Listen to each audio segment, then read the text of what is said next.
আজকে আমার দাদার ছেলে আসার কথা, ওর জন্য আজকে ভাবছি বানাবো পাবদা মাছের ঝাল। তার জন্য আমি সর্ষে বেটে রেখেছি, সাদা সর্ষে, কাঁচা লঙ্কা, সামান্য নুন দিয়ে আমি বেটে রেখেছি। এবার কড়াইতে পাবদা মাছগুলোকে আমি ভালোভাবে ভেজে নেব। পাবদা মাছগুলো ভাজার আগে তেল নুনের সাথে সাথে একটু হলুদও আমি কম পরিমাণে দিয়ে মাখিয়ে মাছগুলোকে ভেজে রেখেছি। মাছগুলো আমি বেশ ভালোই আমি একটু কড়া করেই ভাজবো, যেহেতু এটা সমুদ্রের মাছ। মাছের গায়ে আমি তেলটা এই জন্যই লাগিয়েছি, কারণ পাবদা মাছের গায়ে আঁশ থাকে না আর প্রচণ্ড ফোটে। সেই জন্য নুন হলুদের সাথে যদি সামান্য একটু তেল দিয়ে মাছটাকে মাখিয়ে ভাজা যায়, তাহলে কম তেল ছিটকায়।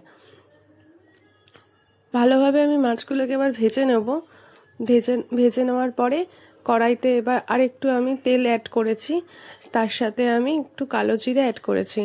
এবার কেটে রাখা যে আমার টমেটোগুলো ছিল, সেই টমেটোগুলোকে আমি কড়াইতে দিয়ে ভালোভাবে আমি নেড়ে নেব। টমেটোগুলো ভালোভাবে ভাজা হয়ে যাওয়ার পরে সামান্য পরিমাণে নুন আমি যোগ করেছি, তাহলে আরও একটু তাড়াতাড়ি হয়ে যাবে আর কি নুন অ্যাড করলে। এবার বেটে রাখা সর্ষে, কাঁচা লঙ্কা, সেই পেস্টটা আমি কড়াইতে দিয়ে ভালোভাবে আমি এটা নেড়ে চেড়ে নেবো। আর হ্যাঁ, কড়াইয়ের আঁচটা একদম লো করে রাখবো, কারণ সর্ষে কিন্তু বেশি আঁচে করলে পুড়ে যায় আর তিতো লাগে খেতে। তারপর সর্ষের মধ্যেও আমি এবার সামান্য পরিমাণে নুন আর একটু হলুদ আমি অ্যাড করেছি, দিয়ে সর্ষেটা লো আছে ভালোভাবে নেড়ে চেড়ে নেব।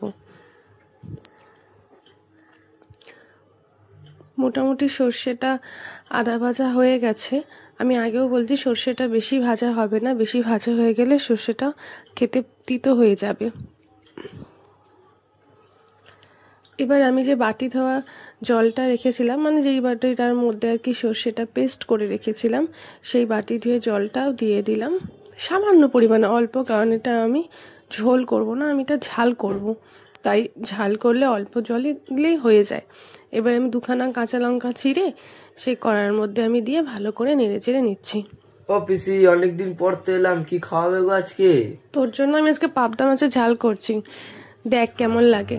এবার আমি ওই ঝোলের মধ্যে পাবদা মাছগুলোকে দিয়ে দিলাম।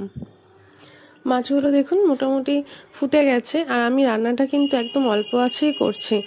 রান্নাটা হয়ে যাওয়ার পর আমি এর ওপর থেকে সামান্য পরিমাণে সর্ষের তেল আমি ছড়িয়ে দিয়েছি। আপনারা এইভাবে ট্রাই করতে পারেন, খুব সহজ আর খেতে দারুণ লাগে। আর যদি ভালো লেগে থাকে একটা like, comment, share and subscribe করে দেবেন। পিসি, হলো গো, খিদে পেয়েছে। হ্যাঁ বস, রান্না একদম তৈরি হয়ে গেছে পরিবেশনের জন্য। আপনারা প্লিজ ঘরে একবারে ট্রাই করতে পারেন।